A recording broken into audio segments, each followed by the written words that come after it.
और आरएसएस और भाजपा कोई पार्टी नहीं, यह एक मुखौटा है आरएसएस का। हमको देश बचाना है, बाबा साहब अम्बेडकर के संविधान को बचाना है, बिहार को आगे बढ़ाना है, देश को आगे बढ़ाना है, माइनॉरिटीज की रक्षा करना है। आरएसएस जो चाह रहा है वही नरेंद्र मोदी कर रहे हैं। किसी का सम्मान नहीं, सभी लोगों का अपमान, लोकतंत्र की हत्या। और भाजपा आरएसएस घोर आरक्षण विरोधी संगठन और ऑर्गेनाइजेशन है। लाखों लाख की संख्या में आप एकजुट हुए हैं और यह एकजुटता इस बात को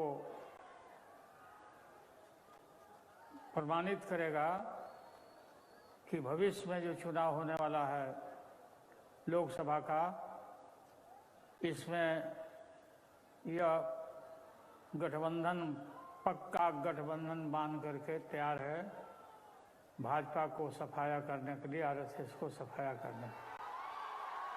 आप सभी को याद होगा कि 14 में ही हमने ये घोषणा किया था कि अगले चुनाव में भारत रहेगा या भारत टूटेगा।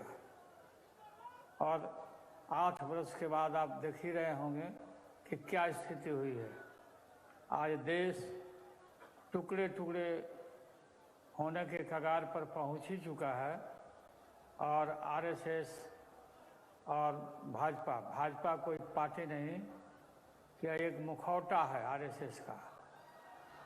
और भाजपा आरएसएस घोर आरक्षण विरोधी संगठन और ऑर्गेनाइजेशन है। जो आरएसएस है वही भाजपा है। इसको मुखौटा के रूप में हम लोग देखते हैं। देश में गरीबी, गुर्बत, लाचारी, बेबसी कगार पर पहुंचा हुआ है। तानाशाही बिल्कुल कम से कम पक्का ही हो चुका है। जो नरेंद्र मोदी आरएसएस जो चाह रहा है वही नरेंद्र मोदी कर रहे हैं। किसी का सम्मान नहीं, सभी लोगों का अपमान, लोकतंत्र की हत्या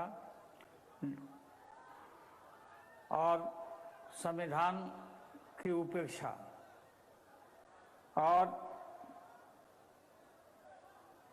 हम सब एक हो करके इसका मुकाबला करने के लिए, देश को बचाने के लिए, देश लोकतंत्र रहेगा, संविधान रहेगा, हम एक रहेंगे, हम एकजुट रहेंगे तो हमारा भारत रहेगा। भारत को कोई तोड़ नहीं सकता है।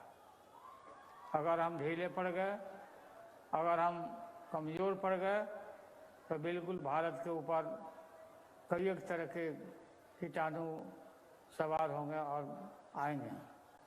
इसमें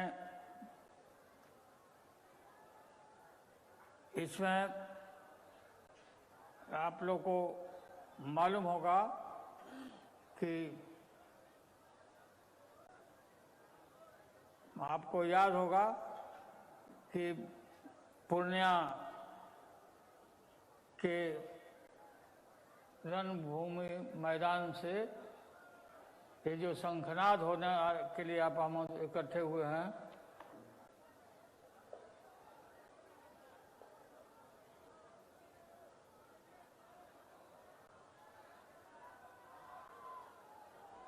बिहार में ही आरएसएस के रथ को हमने रोका था बिहार वासियों के सहारे। बिहार जब जब करवट बदलता है तब तक देश के ऊपर इसका असर होता है। बिहार के करवट पर ही देश में हवा बदलता है, लोग अनुसरण करते हैं। इसमें भाजपा, ये जो आरएसएस है, गुरु गोलवलकर की पार्टी है। गुरु गोलवलकर ने बंच ऑफ थॉट उसमें लिखा है, दो खतरनाक बात लिखा है जो इनके जहन में है और उनके खून में है।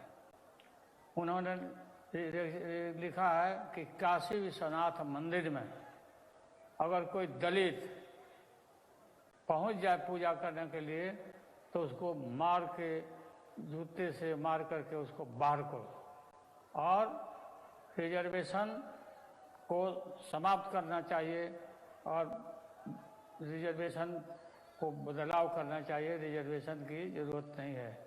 ये है असली रूप आरएसएस का और ये भाजपा जिसे कहते हैं हम लोग। आप सबको याद होगा हम और नीतीश एक हो गए हैं और कोई भी भ्रम में नहीं रहे। गठबंधन विचारधारा का है और हम हमेशा साथ रहने का, देश और लोकतंत्र बचेगा तभी हम लोग राजनीति करेंगे। 2024 में से 25 के रिकॉर्ड तोड़ देना है जो चुनाव आने वाला है। और बिल्कुल 2015 में जैसा रिकॉर्ड बनाए थे उससे भी मजबूत बनाना है 2024 और 25 में। मुझे बहुत अफसोस हो रहा है कि मैं पूर्णिया के रणभूमि मैदान में उपस्थित नहीं हो सका, क्योंकि इलाज करा के मैं आया हूँ, किडनी ट्रांसप्लांट करा के। और यह बोलने का और आपके बीच में ये जो ताकत मैं महसूस कर रहा हूँ, ये हमारी बेटी रोहिणी आचार्य ने इतना बड़ा कुर्बानी दिया है। तो कुर्बानी उसने डोनेट किया, अपना जीवन डोनेट किया है। हम उस बेटी को इस अवसर पर बहुत बहुत धन्यवाद देते हैं और उसके कर्जा को लौटा नहीं सकते हैं। आप सब लोगों को मैं बहुत बहुत धन्यवाद। एक रहिए, एकजुट रहिए और कोई भी आपको तोड़ नहीं सकता है जब तक हम लोग एक हैं।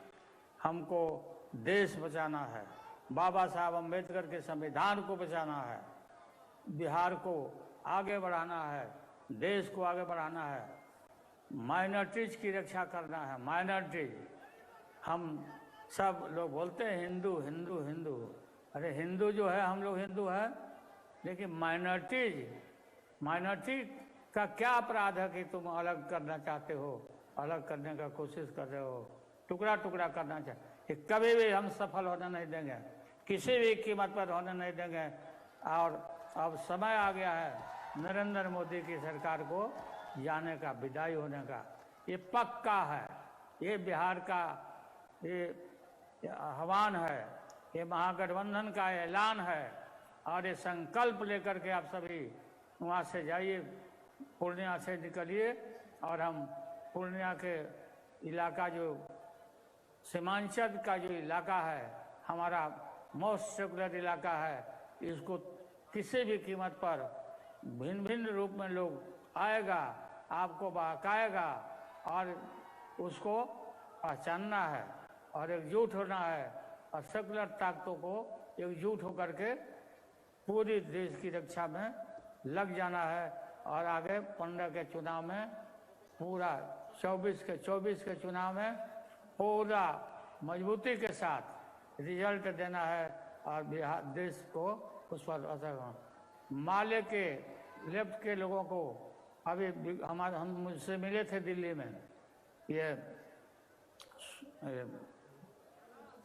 येचुरी साहब आके मिले थे, येचुरी जी मिले थे और उनसे भी हमारी काफ़ी विस्तार से बात हुई। मैं बात करते रहता हूँ, लोग मिलते रहते हैं। और आपको याद करा देना मैं चाहता हूँ कि ये जो राशन ये 5 किलो तो 10 किलो हम राशन दे रहे हैं, राशन दे के हम वोट मांग रहे हैं। याद होगा 1910 में ही सुप्रीम कोर्ट ने मजबूती के साथ, सुप्रीम कोर्ट का ये फैसला है, सुप्रीम कोर्ट का ये फैसला है राशन देने का, वितरण करने का, कि राशन जब सड़ रहा है तो राशन सड़ रहा था, गरीबों को बांटो। ये मजबूती से उसका ऑर्डर था सुप्रीम कोर्ट का। यार ये बोलते हैं कि हम राशन दे रहे हैं, लगता है कि पूरा ये हल चला करके ला रहे हैं, पॉकेट से अपने ला रहे हैं, अपने घर से ला रहे हैं और वोट मांगते हैं। तो हमको पूरा मजबूती के साथ देश को बचाना है। सभी लोगों को मैं धन्यवाद देता हूँ।